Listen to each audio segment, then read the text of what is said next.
والسلام عليكم متابعي قناة أحفر أوريجينال تيفي. ماكرون يحل بالمغرب وتخصيص استقبال رسمي له من طرف الملك محمد السادس نصره الله والعائلة الملكية. حل رئيس الجمهورية الفرنسية فخامة السيد إيمانويل ماكرون وزوجته السيدة بريجيت ماكرون عشية اليوم الاثنين بالرباط في زيارة دولة للمملكة المغربية بدعوة كريمة من صاحب الجلالة الملك محمد السادس.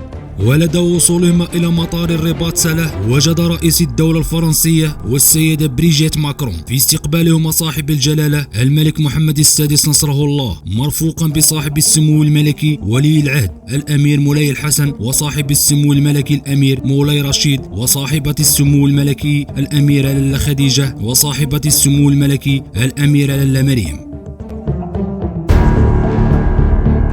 وتوجه جلالة الملك نحو المنصة الشرفية حيث تمت تحية العلم على نغمات النشيدين الوطنيين للبلدين، بينما كانت المدفعية تطلق 21 طلقة ترحيبا بمقدم الرئيس الفرنسي.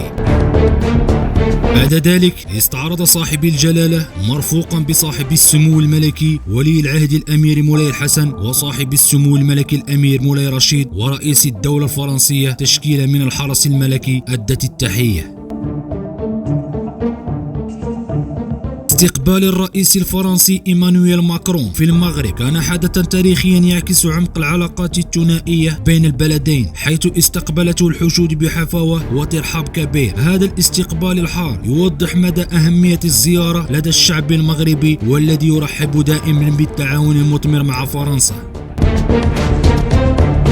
تعبر هذه اللحظات عن الروابط الثقافية والتاريخية العميقة التي تجمع بين الشعبين وتؤكد على الرغبة المشتركة في تعزيز الشراكة الاقتصادية والاجتماعية. الحفاوة التي قوبل بها ماكرون تعكس أيضا التطلعات المغربية لتعزيز التعاون في مجالات مختلفة مثل الاستثمار والتنمية المستدامة.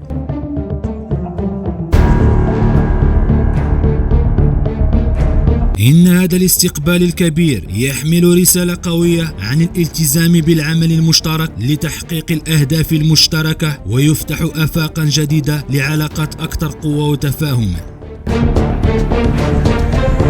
كان معكم في الإعداد وتقديم فيصل السين. لا تنسوا الاشتراك على قناتنا ليصلكم دائما الجديد.